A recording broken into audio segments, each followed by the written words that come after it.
Welcome to another episode of Teen Minds Redefined, a sanctuary for parents navigating those complex issues of raising teenagers. And today we are diving into a topic that is close to your heart and probably the one you hate talking about the most, video gaming. Joining us is Velma Gentzch, a certified hand-in-hand parenting instructor and former executive director for hand-in-hand parenting.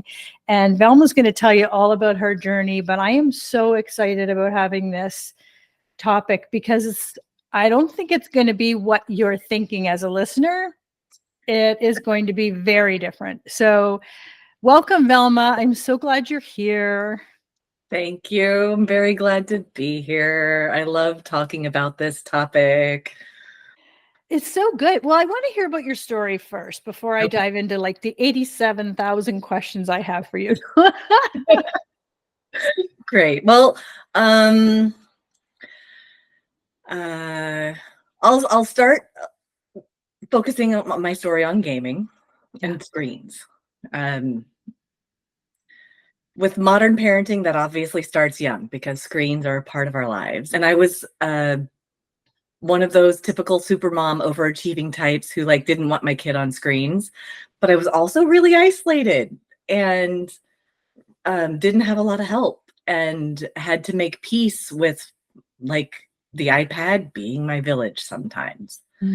So for many years, as when my son was younger, screens and the little games were all very heavily curated by me. And most of the time I was with him while he was doing those. And then around 8 years old, things shifted and he got into Minecraft. And Minecraft was a world I could not keep up with as much as I tried. And he went off and he was having a great time. And thankfully, by then, I had a really solid foundation in the hand-in-hand parenting by connection tools. I discovered that when he was a toddler, and it has made a huge difference in our lives. And so I kept that up, and I applied those tools, specifically special time, to his screen time. So I brought curiosity, and I brought enthusiasm, and I brought an openness to what he was doing and what he was loving about video games and Minecraft in specific. And it's evolved into many other things since then. He's now going to be 14 in a month. It's crazy. So I spent a couple of years, 8 to 10, when he was ages 8 to 10, just kind of watching and observing and attempting to learn about gaming, video games. And then pandemic happened. We're homeschooling. We're isolated. He's like, Mom, will you play with me? And I'm like, okay. I feel you. I feel you. And I didn't grow up playing video games at all. And I had an uneasy peace with screen time and gaming, and I had brought curiosity to it, but I also had a lot of the typical hangups of oh my God, this is going to ruin my kid. He's never going to figure out how to have a conversation or have other activities or be physically active at all, ever. And so I had all of those, and I'm like, is my playing with him going to encourage this in a really bad way? And well, I played with him, and none of those things happened that I was really scared of, thankfully. And some things happened that really surprised me. Video gaming became a way for us to connect. It became a way for us to play together. When they're little, it's easy to play. Blocks or cars or trains or Play-Doh.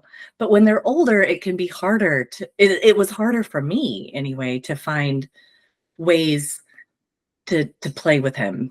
And because the play changed and it's different than when they're little, and it's different than when I was that age. So yeah, I started playing, and oh boy, howdy, I sucked. I was really bad. So, and that was really hard for me. It's really hard for me to be bad at stuff. So here enter another hand-in-hand tool, which is play listening. And that helped me, like the idea there is like, let the kid be the expert. Let the kid take the more powerful role. And like, again, that's easy when they're littler, but that's harder when they're older. But like in video gaming and gaming, that play, like that just naturally happened because I I was bad. So he like got to teach me, he got to help me learn, he got to build his patience with me being a beginner. I got to build my patience with me being a beginner. Yeah. And I got to practice those things that I wanted him to learn, which was growth mindset and beginner's mind and like resilience. I got to show up again and again and allow myself to learn. So fast forward to now. So that's like ages 10 to 12. And like ages 12, 13, or like, and now like I'm realizing like what I did was a bit unusual. Yeah. And what I've learned, like a year and a half ago, I started playing video games by myself. What? I know. On purpose? On purpose. What is happening?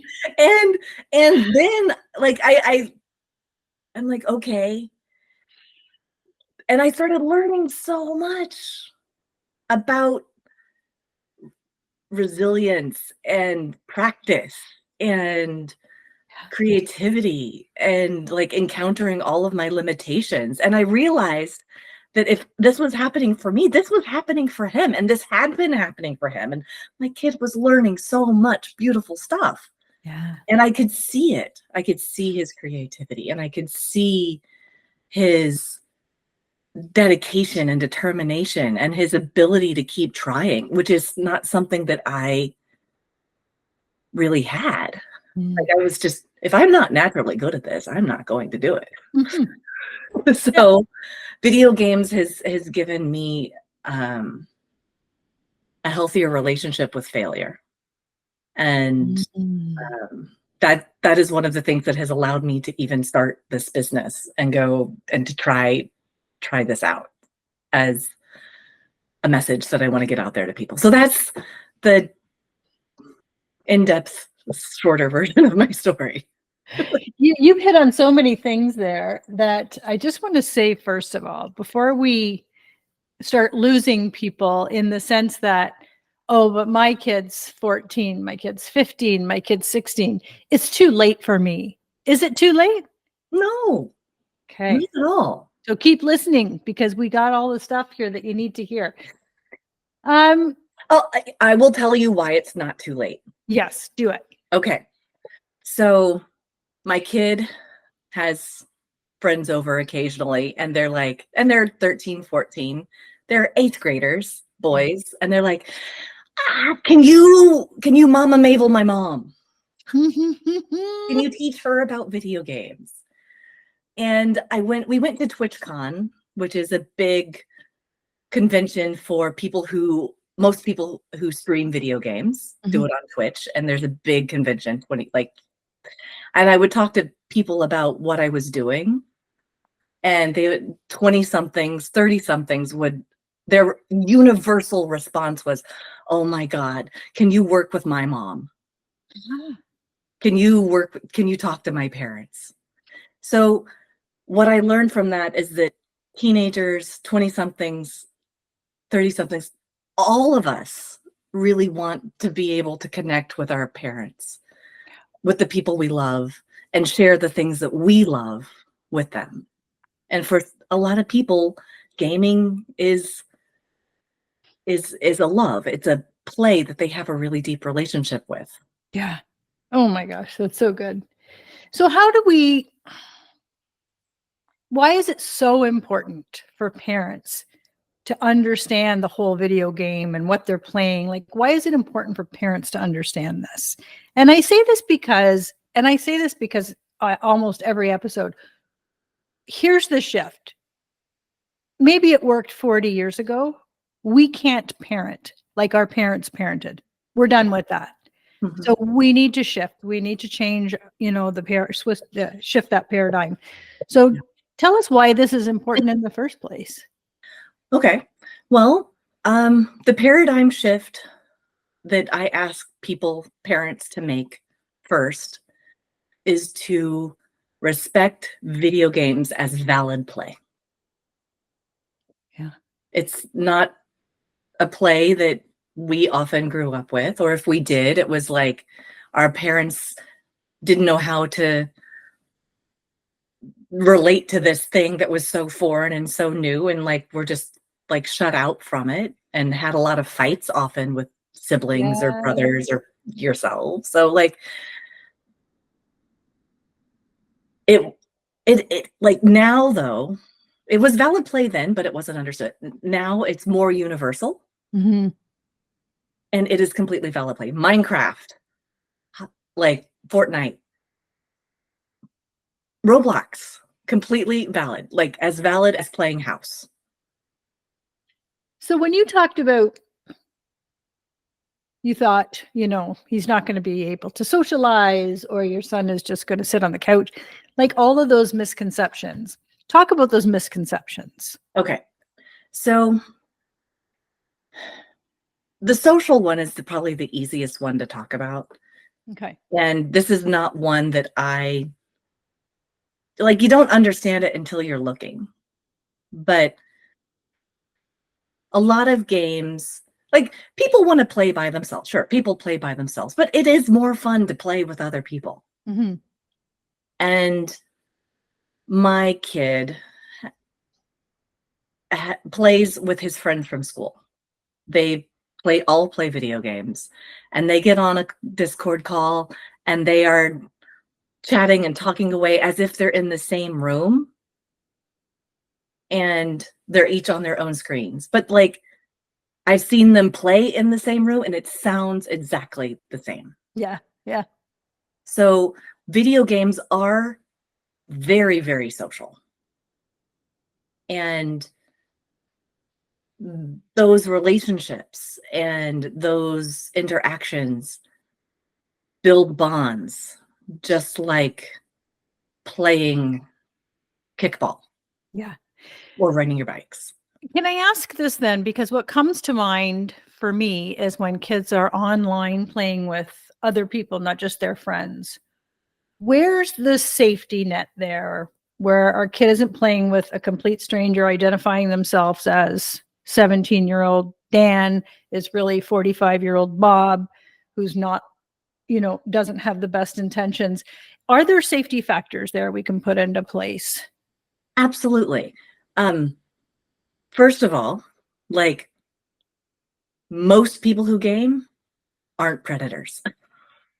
So, Good. Yes. Yes. second of all, the second of all, but actually the most important thing and is parental connection, parental involvement, parental curiosity about the world of the kid. Yeah. And knowing, that's why, like, that's one of the reasons why knowing their games is really important. And building that trust. The more open the relationship is, Mm-hmm. when something is fishy, when something is hard, when something is challenging, the kid, the teen, the child will be able to come to you and say, hey, this isn't cool over here. I need some help. And if the parent is like shaming them for playing video games as much as they play them, then that creates a disconnect, and it creates hiding, and it creates barriers to that help and safety and connection that the kids want. Yeah. They don't want to hear, see, I told you so. Mm-mm. You're right. Like that's such an important thing. If you're connecting and truly bringing on that curiosity, they're not going to be concerned about having these honest conversations with you because you're not going to say, see, told you, turn it off. That's it. We're done. Yeah. Yeah. I think that's so important. What a great point you're making. Thank you. Yeah. And like, and the third thing to look at, to consider is like the ESRB, which is Entertainment Services Regulation Board or something like that, and like Common Sense Media, they have a lot of resources for helping to understand like parental safety guidelines and how controls work on all the things. That said, if I tried to implement those with my kid who is like a techno genius, he would be able to figure out how to bypass them. Yeah. Well, like that's why the relationship though is foundational and most important. Like that's so good. That's so good. So I think parents are like, yeah, okay, but how do I get them to stop? And this is not new. This is, I worked in a high school for 25 years and I'm specifically thinking of one parent whose kid literally would not stop, like would not stop. And, sometimes kids listen to different adults better than they listen to their parents because who are we? He would have to bring me the Ethernet cord on Monday morning when they got to school, and I would return it to him Friday after school. It was that bad. And now I'm thinking, okay, let's circle back to the connection piece, but how do we get them to stop when it's time to stop? Because we do know there's an addiction and we do know there's like a hyper focus that kids get into. So how do we deal with that? Well, there is so much to unpack here. Okay. So much. Let's start by acknowledging that video games and social media and reels and algorithms and all of that are designed to be addictive. They are designed to want to keep you coming back. They are designed to give you that really short, really quick dopamine hit. Yeah. So acknowledging that is important. And second, it's also important to acknowledge that addiction can happen. And addiction is a specific thing. Addiction is where the activity, whatever activity it is, whether it's gaming or gambling or reading or eating or like any of those things, gets in the way of regular life activities. Yeah. In the way of showing up for your family, in the way of sleeping, in the way of schoolwork, in the way of working. So, and if that is what's happening, that's a great time to get professional help. Okay. Okay. And there are some really good resources for that. Healthygamer.gg is a really good one. So that is real and that is what can happen. And I've also seen that that's not most kids. Most kids do play more than their parents want them to, or think it's good for them to, or than all the authorities say they should be playing. And, but that doesn't necessarily mean it's an addiction. Okay. And to give an idea of what is possible, my kid, he's 13, almost 14, plays video games or does computer configuring or building or taking apart, like something technological nearly all the time. Yeah. And I will say, hey, Oliver, it's time for dinner. It's like, oh, okay. And he shuts it off and he comes upstairs. No arguments. And it wasn't always that way. And but our job as a parent in helping them to stop is helping them build the muscle of stopping, because stopping is a skill. Yeah. And it's such an important skill because it's intended to be addictive. So I have a couple of free webinars on my website that go into more detail about some of these, but like there are, and Common Sense Media has some really good resources too. Okay. But if you want to look at like how to get them to stop, if they're like on all the time, Yeah.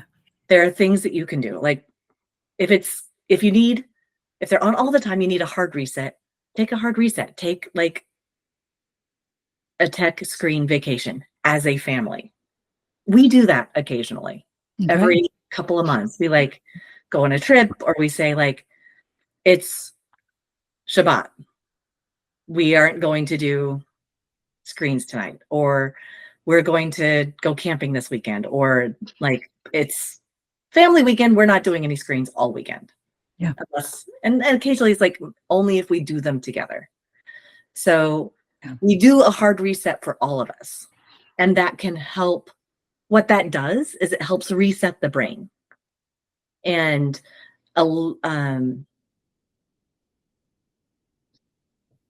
lets the dopamine levels get hit easier instead of having to do more and more and more and more screen time. Yeah, that makes sense.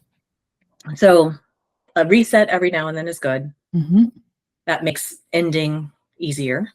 Yeah. Other things that make ending easier is, well, this is the understanding the game. Oh, yeah, of course. And treating the game and the gamer with respect. So a lot of parents come in and they go, okay, time to stop. And that doesn't work because, okay, this is what I like to say. Games have an arc. They have a flow. And each game has a different arc and a different flow and a different story. And let's say you're playing Fortnite and you're doing co-op with a team. And usually those co-op battles are like 15 minutes or so. And you're 8 minutes in, you haven't died yet, your team is still doing good, and your mom comes in and you go, hey, you need to sign that off right now. And I'm like, no, I can't. It's like, you don't want to abandon your teammates. You don't want to leave in the middle of the story. And like, that would be like somebody coming in and like you're watching a show and it's 5 minutes before the end of the episode and it's at the climax and the resolution is happening. It's like, oh, time to turn it off. Yeah. Like that Perfect analogy. Really crappy. Yeah. And it would make me mad. Yeah. And I love how that if you connected enough to know the game, then you know, after this, and you can use whatever language you need to use during the game. Wow. Wouldn't that just be like, oh, okay. Like that makes so much sense to me that the kid would totally understand instead of you have 5 minutes. Well, look at where the game is. Oh, okay. At the end of the arc or whatever. I know none of this language. I promise you. Super Mario. That's where I ended my gaming world. But that just makes so much sense to just, if you know the game, like it's all proactive. If you know the game, then you know where they are in the game. And then you'll know when the easiest time is to the time that makes sense. Yeah. And you're right. If I was watching a show and you told me I'm pulling the plug 5 minutes before it ends, I wouldn't be happy either. So yeah. I think that's so smart. That's so smart. And there's a lot of little examples for how that can play out. And another big kind of thing to consider is that when a lot of kids can have like anxiety about when they get to play again. Yeah. So if they know that like, hey, you're going to get to play again. I don't think this is evil. It's just like, it's really important for us to like have a good meal together. Like when your work's done after dinner, you can go play some more. Like when there's less tension about the game, they're less clingy to the game. Yeah. Like my son knows that he's going to get to play. And I'll probably sometimes play with him. Sometimes he asks me to play. Yeah. And we have a great time. which I am really grateful for, like to have a way to have a great time with my teenager. Yes. Oh my gosh, yes. Are there specific where do you draw the line at a game? Like, are there games out there where you're just like, no, we're not playing that game So, for whatever reason, or no? Like, so far, my kid generally doesn't like first person shooter games, FPS, are really hard for me. okay. Like stimulating, overstimulating. Like I have sensory issues. So it's like what would be okay in my family would be different in another family. And so what I say to like, is this game okay? Is that game not okay? Like, this is where get to know the game, get to know your kid, get to know yourself, get like experiment with what works for your family. I'm not going to prescribe no FPS games, like, because that's evil or something. I was like, a lot of people find that fun. It's like very stimulating and action oriented. And like, I would fail miserably and I'm okay with that. But like, Yeah. Yeah. So different people have different comfort levels with things. And some may have a gamer dad who really loves Call of Duty. So their kids grew up watching his dad play Call of Duty. So like, that's a completely normal thing. Like, it's so, and so get to know the family or your kid and the game. And if you want to like get some context for it, like again, go to Common Sense Media or ESRB to look at like what the reviews are, what the ratings are. There are resources out there to help parents kind of decipher and have a conversation with your kid. What do you like about this game? Like how do you feel when you're playing? How do you feel when you're done playing? Like, how does it work? And bring that curiosity and openness to that, because you may be surprised. Yeah. You know, when my kids were young, it was Vice City, and it was not allowed in my house. And do you think they didn't play? Of course they did. They went to their cousins. They went to their friend. I couldn't handle it. Like, this is what I mean. Like, we can't parent the way we parented or be parented. It's so different. And when I think about our conversation, I had zero interest in figuring out what Vice City was. And here's my question for you, because I honestly hate video games. I also don't like TV. I don't like it. Can I be, as a parent, can I still be the big cheerleader without actually playing the game? Absolutely. So this is something that I didn't talk about earlier. So there's like ways to play the game, which is, hey, playing the game. That's a way to play the game. Yeah. But a lot of kids and adults, and this does not look like play on the outside. It looks like something like undecipherable or like, I don't know, I don't get this, but like, it's very common for one person to play the game and one person to watch the game being played. Okay. And that is play for both people. Okay. So just having a parent just watching your kid play the game and express, like, if it's an intense game, like, don't ask too many questions, like, or ask if it's okay to ask questions because they may be really focused. Yeah. But like, wait, can I sit and watch you play? And my partner plays a lot of games. And one of the games he plays is Elden Ring, and he loves Elden Ring. And it can be gory sometimes, and it can have a lot of noises, but like when I sit down to play with him, like he's like, oh, Velma's here. I'm gonna like go roam around instead of have a bunch of big battles. Or I'm going to turn down this type of sound because some of the sounds are really hard for me.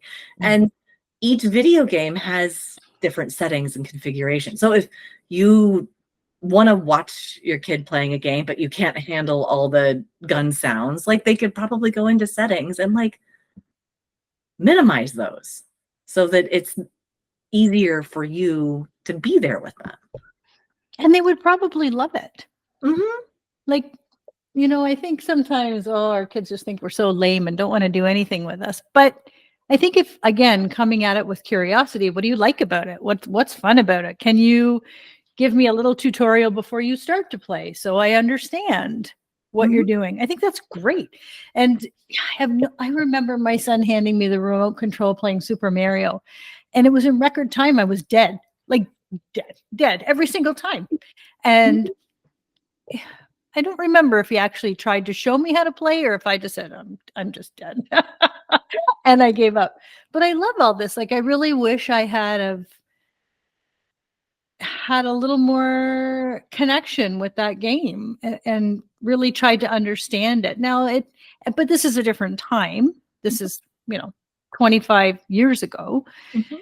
So it was, I don't think that whole algorithm and looking to have an addiction was there, because these were on, like cassette, you popped it in, you played, and I'm so old. I can hear it in my voice right now. Me too. but but it's different, right? It's so different now. Like, and so if I'm coming at this even as a grandparent in a few years, I have to switch my brain around what I know of the games to what they are now and what it actually means. And I really love that, like, just connecting over it is amazing. Listen, when you have a teenager, you might not like their music. You probably won't like their music. You probably won't like what they like to watch. And you probably won't like what they like to read or talk about. But if we don't get if we don't get to their level Mhm. and show some kind of interest, you are missing the point. Yeah. It's not all about you and what you're interested in. If you want connection, you need to literally connect. And my son was a drummer in a screamo band. I spent many Saturday nights in the seediest, ugliest, grossest bars, the oldest person by 30, smelling like Coors Light, and putting my secret little earplugs in so I didn't have to hear some, because I just wanted that connection. Because when I didn't hear the music and just watched him play, it was gold. I loved it. I just loved it. And there's just so many ways to connect. And again, put their music on in the car. They're going to talk to you. Put their show, go take them to the movies they love, whether you like it or not. You got your whole life. You have teens for such a short period of time. So I think I really love this conversation, and I wish I had done a little more connecting through Super Mario and whatever, Mario Kart, whatever. Yeah. Oh, I was just amazed. So I guess we can create, and you've talked about this, about a balance. Like, what would be considered a healthy balance of gaming time? That is up to each individual family. Okay. I am not going to say the pediatric board says only 2 hours. Well, the pediatric board may only say 2 hours. Yeah. And like, again, it depends on your kid. It depends on your family. And it depends on the rest of the life that you have. Like, and like what impact does the game have on the kid? Are they able to do all the other things they need to do? I know that the answer to that question has changed dramatically as my kid has grown and changed ages. Like the answer now for him is really different than the answer was even just 2 years ago. So I'm not going to prescribe. I will help families experiment and figure that out for themselves. But I'm not going to say what is the healthy balance for it. Is the healthy balance for your family? Is it the healthy balance is what works for your family? That's a great answer. Is there a negotiation factor in your house? Um, Sometimes there isn't. There used to be a lot of negotiation. There really did. Mm-hmm. And nowadays, like, we're pretty collaborative instead of negotiating. Like, I'll go down and I'll see what my kid's up to. So this is another thing, is like the more often you're able to like connect with your kid without saying, oh, hey, it's time to turn it off. Yeah. Like you'll learn more and they won't be as defensive when it is time to turn it off. So I'll be like, hey, what are you up to? What's a good wrapping up time? And, oh, okay, well, I could see like he is configuring this or that, or like is finishing up this build or needs to die on this level. Like whatever it is. It's like, and usually I hang out with him until whatever happens because I just want to see. And yeah, so there used to be negotiating, but they're like it's pretty fluid now. Like That's success. Like, yeah, I think that's like, bang, we got it. I love it. yeah, I love I it. trust Like, him. I trust you him. are, yeah, and you are like the example for people to hear from. Like, it actually works. The connection, Mhm. you do this, you do this, you do this, and then look where we are now. It's worth, you know, the effort, I would think. It is. And it is effort. It like if you've been antagonistic about video games for a long time, like it may take a little bit of time for that trust to be built. Yes. But you, like I'm also a big fan of transparency. Like say, hey, I want to try doing this differently. Yes. Have talk to them and go like, I want to learn about this. Will you show me? Yep. We're not perfect after all. Dang parents with all our faults. I know. I want to ask about one more thing before we have to start talking about wrapping up. And that is, you spoke about this at the beginning, is their experience with failure. Talk about that, because I think that's so valuable. Yeah. Oh my God. Like this is one of the things that impresses me the most about video games. Like video games are not about winning, they are about losing. Hmm. And I have seen him like some levels on some videos like have to try over and over and over and over and over again. And that's like on like basic like exploring 2D platformer type games. But then there's also like I see it play out on like in Minecraft, he'll like be wanting to build some crazy engineering redstone contraption thing that's really cool, but it's also really complicated. And he'll like try it one way and it doesn't work. And he'll try it another way and it doesn't work. And he'll try it another way and it doesn't work. And he'll learn iteratively about, oh, well, maybe I'll like, so it feeds creativity and a trust in a process. It's like, oh, I'll get there eventually. So Yeah. video games are something that builds confidence and competence in a kid, especially kids who are neurodivergent, like which is my kid. And in a lot of regular things are challenging for these kids.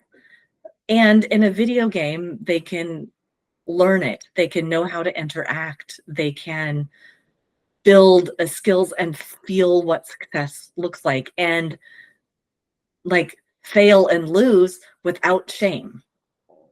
Oh, that's so good. And it's funny because as you're talking, I'm like, and whenever they come into something like this outside of the game, oh, remember when, connection, especially with our neurodivergent kids. That's so good. Because that was actually one of my questions is there a difference? And you've just told me your son is neurodivergent. Is there a difference in the hyper focus on the game? Is there a difference in like kind of breaking that focus in a healthy way without, you know, like some of our kids who are on the spectrum, they, you know, this is what they love to do and they get hyper focused and they don't stop, or ADHD and they don't stop. And it's, you know, it's just such a it's such a whole new level. Yeah, it's a little more work. It takes a little bit longer amount of time to build that muscle, that skill of stopping, and it's possible. Yeah. And the connection piece, the understanding how significant the game is to that kid is even more important. Yeah. And even, I was thinking, when I was in the school and I was working with kids who had disabilities, it was always the warning, okay, you have 10 minutes and you have 5 minutes and here's your calendar and here's your, your color clock. And now I'm thinking that's irrelevant if I can say, oh, when you get to this level, it's time to stop. Well, like, hello. And timing is a thing, but like in video games, there aren't clocks. Yeah. So one of the big parts of building that skill of stopping is learning how to plan for it, like paying attention to how long things take and like thinking through, okay, I have half an hour. I probably shouldn't try and build that castle right now, but I could probably like find the building site and maybe lay out some of the foundation. So having a realistic idea about what to do, or I can play 2 rounds of Fortnite, or so like that's like thinking about it before you get on and that's a part of the conversation that we can have with our kids. Like maybe when they're littler, it's easier, but like as they get older, it can be like, okay, think through what do you need to do before you can get off and feel good about that. That's often the question that I ask. Yeah, that's so good. Oh, that's so good. So this is gold. I just feel like mic drop, mic drop, mic drop, mic drop. This is so good. I'm so glad we had this conversation because it really does just shift things around. And yes, no, it's not too late. Yes, you can put in the effort, and yes, it works. And we have an expert right here, Velma. And Velma, tell us, how can we work with you? How can we find you? What resources do you have? What offers do you have? Your website is amazing and full of information. So let's do that. But then what else is there? Well, I believe that there is so much information out there. Mm-hmm. And like, there's so much to sort through. Like, I'm providing my information. The information I provide, all of this is like, I have a couple of online classes and they're free. Please take them. MamaMavel.com. And what I really love is I really love helping parents individually sort through what the next step is for them and their families. Listen to what's hard for them and their families, and help them maybe sort through the information. So I prefer to work with people one-on-one. Yeah. And I like use all the free stuff. And if you can get what you need from that, golden. Thank you. Play with your kids, have a good time. And if you want help working through some of the challenges around that, like, I'm here for one-on-one. Oh my goodness. So you have a website, anywhere else we can find you, or is everything just right there? Everything's right there. I mean, I'm on social media, but I'm not super on social media because I'm learning to focus on what it is that I love. And I love working with people, talking with people one-on-one. I like playing video games. That's pretty fun. I'm not super into Instagram, to be completely honest. Yeah. So, me neither. I'm leaning into LinkedIn now for just that reason. Yeah, it's like I'll post this on LinkedIn and I'll post it on Facebook, and I'm like, and I'll share it to my list. But I have an email list, so sign up for that. Sign up for my email list. I send out something every week, kind of an anecdote or a story or like what challenge I'm having, and like highlight free resources from either myself or other people, because there's a lot of good information out there to support parents. And on Velma's website, there is streaming where she actually plays the video game. I was watching it and I was like, okay, I'm getting really anxious. It's interesting, but I was getting very anxious, which is where the cheerleading conversation came in. I'm like, I don't think I can do this, but I can cheer them on. It's amazing. Well, my son and I often stream ourselves playing together. Yeah. So if you want to see what it looks like to for a mom and its son to play, like, check out my Twitch stream or my YouTube channel, because that's where it's at. And That's amazing.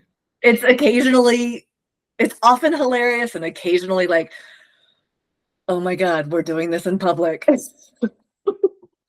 Listen, vulnerability is where it's at, because parents are sitting right where you are or right where you were and need to know how to get where you are. Yeah. So without showing your journey and your challenges, how are they ever going to figure it out? Right. I think this is golden. That's Velma, why I started streaming. I wanted to show that this is possible yeah. for a mom to actually like enjoy this. It was so cool. I was shocked watching. I'm like, oh my God, that's amazing. Velma, I can't say how much I've enjoyed this conversation. It's been so valuable, so informative, and all these like golden nuggets that we need to focus on. You have changed my mind for sure. And I know you've changed other minds, and what a, another step into loving the relationship we have with our teenagers and not wishing those years away, I think is so important. So thank you, thank you, thank you. I truly appreciate this conversation. And Really fun. yes, so check out Velma. Thank you for listening to Teen Minds Redefined, and we will see you next time.